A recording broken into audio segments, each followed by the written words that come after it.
السلام علیکم ورحمۃ اللہ وبرکاتہ۔ تمام ناظرین کو مخصوص صدیقی کا سلام عرض ہے۔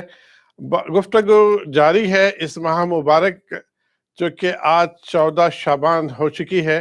ہمیں تیاری کرنی ہے رمضان کی۔ اللہ کا بڑا کرم ہے کہ اللہ سبحانہ و تعالیٰ ایسے موقع ہمیں دیتے ہیں کہ اللہ کے قریب جانے کے لیے ہمیں بہت سہولت ہوتی ہے۔ جس طرح سے مولانا امتیاز الرحمن تھانوی صاحب نے آپ کو بتایا کہ 14 شعبان کی جو رات ہوتی ہے، 15 شعبان کی رات پہلے آتی ہے۔ آج رات جو ہے بہت ہی زیادہ مبارک رات ہے، اور ہم بچپن سے اس رات میں جو ہے میرے خود یہ معمول رہا کہ دوستوں کے ساتھ ڈیفرنٹ مساجد جاتے تھے، اسپیچز سنتے تھے، اور جو ہے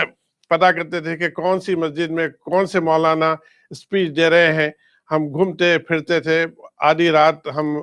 جو ہے ویسٹ بھی کرتے تھے۔ تو مقصد یہ ہے کہ وہ تو دور بچپن کا تھا، ہو گیا، لیکن اللہ سبحانہ تعالیٰ تھوڑی بہت سمجھ دی ہے تو اس رات کو کس طرح سے گزارے۔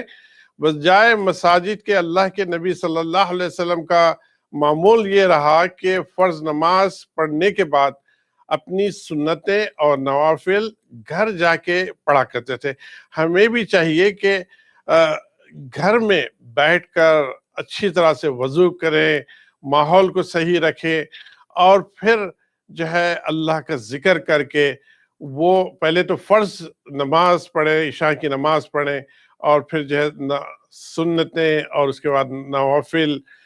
پڑھیں گھر میں بیٹھ کے۔ باٹم لائن یہ ہے کہ دیکھیں کہ ہم اللہ کے ساتھ کس طرح سے جڑے، کس طرح سے ہم اللہ سے تعلقات بنائیں، اور کس طرح سے ہم جو ہے اس لیول پہ پہنچ کر پھر اللہ سے گڑ گڑا کر جو ہے توبہ کریں، کیونکہ ہم سب گنہگار ہیں۔ اللہ کے نبی صلی اللہ علیہ وسلم کا فرمان ہے، ہر انسان جو ہے گناہ کرتا ہے، کوئی کم کرتا ہے، کوئی تھوڑا اس سے زیادہ کرتا ہے، کوئی اس سے زیادہ کرتا ہے، ہر انسان سے گناہ ہو جاتا ہے۔ تو اللہ سے توبہ کریں، پہلے تو اللہ سے توبہ کر کر جو ہے وہ عادتیں جو 5 لوگوں کی آج رات میں بھی جو ہے مغفرت نہیں ہوگی، اگر ان 5 چیزوں میں آپ ملوث ہے، اگر آپ شراب نوشی کرتے ہیں یا کوئی بھی ایسی چیز استعمال کرتے ہیں جس سے نشہ آتا ہے، اس کو فوری طور پر اس کو چھوڑیں اور اللہ سے توبہ کریں کہ میں آج کے بعد یا اللہ مجھے عادی تھا میں شراب کا، اب چھوڑ رہا ہوں۔ اگر کوئی کینہ رکھتا ہے، دوسروں کے تعلق سے کینہ کپٹ رکھتا ہے، تو وہ عادت کو بھی چھوڑیں، کیونکہ یہ 5 عادتیں جو ایسی ہیں جو آج رات بھی اللہ سبحانہ تعالیٰ ایسے لوگوں کی مغفرت نہیں کرتا۔ تو اگر ہم ملوث ہیں اس میں تو اس عادتوں کو چھوڑیں۔ اگر ماں باپ کے جو ہے نافرمان ہیں، ماں باپ کو تکلیف دیتے ہیں، تو اس کی بھی وعید آئی ہے کہ ایسے انسان کے لیے بھی اللہ سبحانہ تعالیٰ آج رات مغفرت نہیں کرتے۔ اسی طرح سے جو ہے پہلے لاسٹ پروگرام میں ہم نے شرک کے بارے میں بتایا تھا، شرک کے تعلق سے تو اور بھی جو ہے تکبر ہے۔ تکبر بھی ایک ایسی برائی ہے کہ کسی انسان کو دولت مل جائے تو وہ تکبر کرتا ہے، دوسرے لوگوں کو حقیر سمجھتا ہے۔ کسی خاتون کو حسن اور جو اللہ تعالیٰ دیتا ہے تو وہ تکبر میں آ جاتی ہیں، اور بھی چیزیں تکبر کی ہوتی ہیں، ہم مولانا صاحب سے ڈسکس کرتے ہیں۔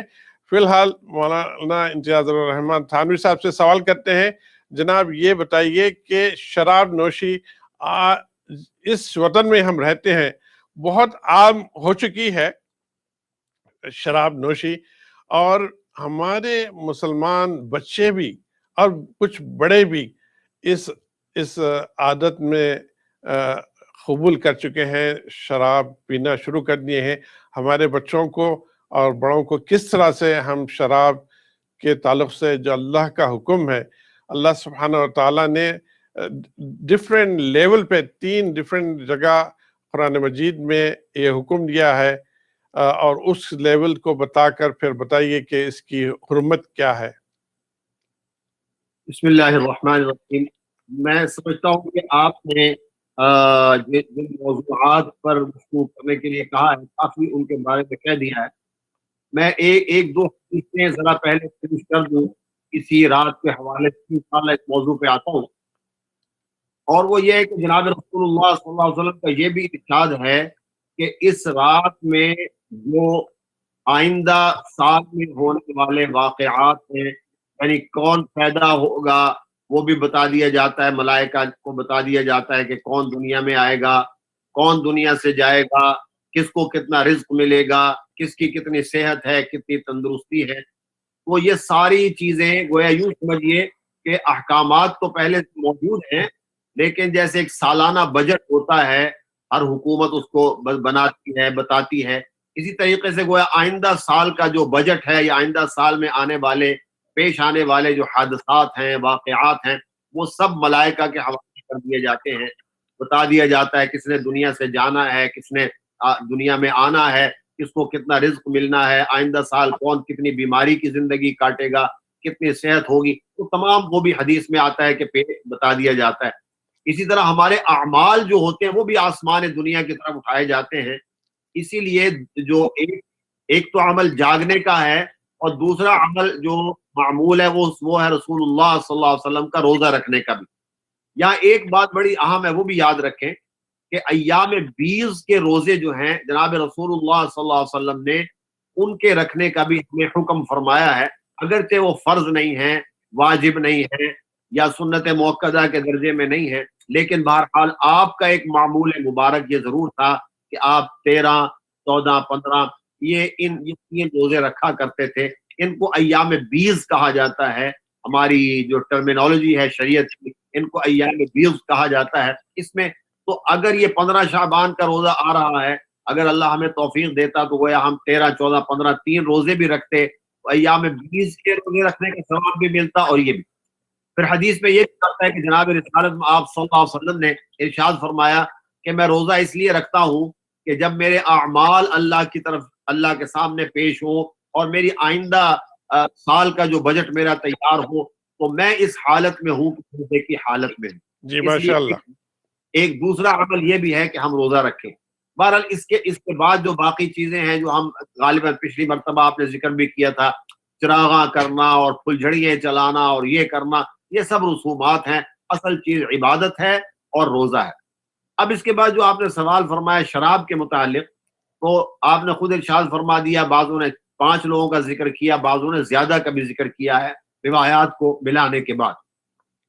ان میں سے شرک کے بارے میں آپ نے گفتگو کی، اور آج بھی جو آیات پڑھی ان میں بھی یہ تھا کہ لا الہ الا ہوا یحیی و یمیت ربکم و رب آبائکم الاولین بل ہم فی شک یلعبون، کہ آسمانوں اور زمینوں کا اللہ رب جو ہے وہ اللہ ہے، پھر اللہ کے سوا کوئی معبود نہیں ہے، اور پھر یہ کہ زندگی اور موت اس کے اختیار میں ہے، وہ تمہارا بھی رب ہے، تمہارے آباء و اجداد جو پہلے گزرے ان کا بھی وہی رب ہے۔ تو گویا رب العالمین کی وحدانیت پر قرآن کریم سارا کا سارا گواہی دیتا ہے۔ تو وہ توحید جو ہے وہ تو ایک ایسی چیز ہے کہ کسی فارسی کا شاعر نے کہا کہ ہر گیا ہے کہ الزمی رویت وحدہ لا شریک لہ گویت، کہ اگر زمین سے ایک گھاس کا تنکا بھی نکلتا ہے یا ایک کوپل بھی نکلتی ہے تو وہ کوپل بھی اعلان کر رہی ہوتی ہے کہ اللہ کے سوا کوئی شریک نہیں۔ ہر گیا ہے کہ الزمی رویت وحدہ لا شریک لہ گویت، وہ بھی کہہ رہی ہوتی ہے کہ اللہ کے ساتھ کسی کو شریک نہ ٹھہرانا، وہ وحدہ لا شریک ہے۔ دوسرا آپ نے جو ارشاد فرمایا کہ شراب پینے والا انسان، یہ اس کو حدیث میں ام الخبائث کہا گیا ہے کہ تمام خبیث چیزوں کی اصل یہ ہے کہ انسان شراب کا عادی ہو جائے اور شراب پینے میں لگ جائے۔ اور آپ نے یہ بھی اشارہ کر دیا کہ 3 مختلف سٹیجیں آئیں، کیونکہ ابتدائے اسلام تھا، تو اولاً یہ بتایا گیا کہ اس میں ان کے گناہ، کیونکہ قرآن میں ارشاد ہے یسألونک عن الخمر والمیسر، اے محمد صلی اللہ علیہ وسلم، اے نبی یہ آپ سے پوچھتے ہیں شراب کے بارے میں اور جوئے کے بارے میں، تو آپ ان کو کہہ دیجئے کہ قل اسمہما کبیر، اس میں گناہ ان دونوں کا بہت زیادہ ہے، اگرچہ کچھ اس میں نفع بھی ہے۔ پھر اس کے بعد جو دوسرا حکم آیا وہ یہ تھا کہ یا ایھا آمنوا لا تقربوا الصلاۃ وانتم سکارى، کیونکہ ایسا بھی ہوا کہ اس وقت چونکہ پوری طرح حرمت نہیں آئی تھی، تو حالت صلاۃ اور حالت نماز کے اندر جب تلاوت کی گئی تو تلاوت کے الفاظ بدل گئے، تو اب اللہ کا حکم آ گیا کہ لا تقربوا الصلاۃ وانتم سکارى۔ پھر آخری حکم آ گیا کہ انما الخمر والمیسر والانصاب والازلام رجس من عمل الشیطان فاجتنبوه لعلکم تفلحون۔ اور اس کے آگے نقصانات بیان کیے گئے کہ انما یرید الشیطان ان یوقع بینکم العداوۃ والبغضاء فی الخمر والمیسر، کہ شیطان اصل میں تمہارے دلوں میں عداوت اور بغض کو پیدا کرنا چاہتا ہے، اور اس میں جو سب سے مؤثر ہتھیار ہے اس کے پاس وہ شراب اور جوا ہے۔ تو بہرحال اس وقت ممانعت آ گئی، اور پھر یہ بھی کہا فہل انتم منتہون، کہ ابھی بھی تم اس چیز سے باز نہیں آؤ گے اور نہیں رکو گے۔ تو بہرحال شراب کی حرمت اب جو ہے نازل ہو گئی۔ اب یہ جو بات آپ نے ارشاد فرمائی اس کی تائید حدیث سے ہوتی ہے کہ جناب رسالت میں آپ صلی اللہ علیہ وسلم نے فرمایا بڑے سے بڑا گناہ گار بھی آتا ہے، وہ توبہ کرتا ہے، اللہ قبول کر لیتے ہیں، لیکن وہ انسان جو شراب کا عادی ہے اور شراب نہیں چھوڑتا، یعنی باوجود اس کے کہ اس کے پاس توبہ کرنے کا وقت موجود ہے، وہ اس کو نہیں چھوڑتا اور مستقل پیتا رہتا ہے، تو فرمایا کہ وہ چاہے کتنی بھی پھر توبہ کر لے، کتنی بھی گڑ گڑا لے۔ حالانکہ حدیث میں یہ آتا ہے، جیسے شاید ہم نے گزشتہ مرتبہ یہ حدیث نقل بھی کی تھی، کہ سرور دو عالم صلی اللہ علیہ وسلم ارشاد فرماتے ہیں کہ حق تعالی اس شب میں اتنے لوگوں کی مغفرت فرماتا ہے کہ جتنے قبیلہ بنو کلب کی بکریوں کے اوپر بال ہیں۔ جی یہ انسان کیونکہ ام الخبائث کے اندر مبتلا ہے،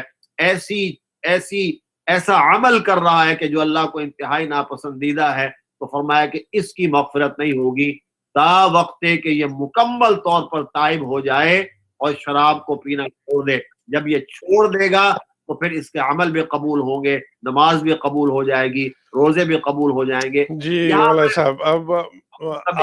آخری میں یہی ہے کہ بریک سے جانے سے پہلے کہ جہاں شراب نوشی کی بات ہو رہی ہے تو کوئی بھی ایسی چیز جو ہم استعمال کرتے ہیں جس سے ہم انٹاکسیکیٹ ہوتے ہیں، ہمیں نشہ آتی ہے، تو وہ چیز کو منع کیا گیا ہے اور وہ چیز ہمیں چھوڑنی ہے۔ شراب کی لوگ جو عادی ہوتے ہیں بچپن سے ہی اسکول میں دیکھتے ہیں کہ بچے جو ان کے ساتھی ہوتے ہیں، جو دوستیں ہوتے ہیں، وہ پینا شروع کرتے ہیں، تو ہمارے ہی بھی بچے ان کی صحبت میں رہ کر پینا شروع کر دیتے ہیں، تو اس کے بہت سارے نقصانات ہیں۔ شراب پینے سے اتنے نقصانات ہیں، آپ CDC کی رپورٹ لے لیں کہ ہر سال 95,000 لوگ شراب پی کے ڈرائیو کرنے سے جو ہے ڈیتھ ہوتی ہے، اور جو ہے اندازاً طور پر روز پورے امریکہ میں 261 ڈیتھ صرف شراب پی کے ڈرائیو کرنے سے ہوتی ہے۔ اس کے علاوہ شراب پینے سے ہوش کھو جاتا ہے، اور اس کے بعد انسان کیا کیا گناہ کرتا ہے۔ جہاں پر شراب ہوتی ہے، جہاں پر فری مکسنگ ہوتی ہے، اور جہاں پر جو ہے میوزک پلے کی جاتی ہے، یہ تینوں چیزیں موجود ہونے کے بعد وہاں پر زنا بھی ہوتا ہے، وہاں پہ مرڈرز بھی ہوتے ہیں، اور اس کے اتنے سارے نقصانات ہیں۔ ہم اپنے بچوں سے اور بڑوں سے یہی ریکویسٹ کرتے ہیں کہ آئیے، ہم مسلمان ہیں، ہم ایک اللہ کو ماننے والے ہیں، اللہ کے پیارے نبی صلی اللہ علیہ وسلم کو مان کر آپ کے حکم اور طریقے پہ چلنے والے ہیں۔ آئیے اللہ کے حکم پر اپنی زندگی کو اٹھا لیں۔ کوئی بھی ایسی عادت ہے آپ میں تو اللہ کے حکم سے اپنے لیے یہ عادت کو ختم کریں، اور اللہ سے وعدہ کریں کہ یہ میں آج سے شراب پینا بند کروں گا، یا اللہ مجھے معاف کر دے اور میری بھی مغفرت کر دے۔ آئیے بریک پہ جاتے ہیں، انشاءاللہ بریک کے بعد پھر گفتگو جاری رہے گی۔ السلام علیکم ورحمۃ اللہ وبرکاتہ۔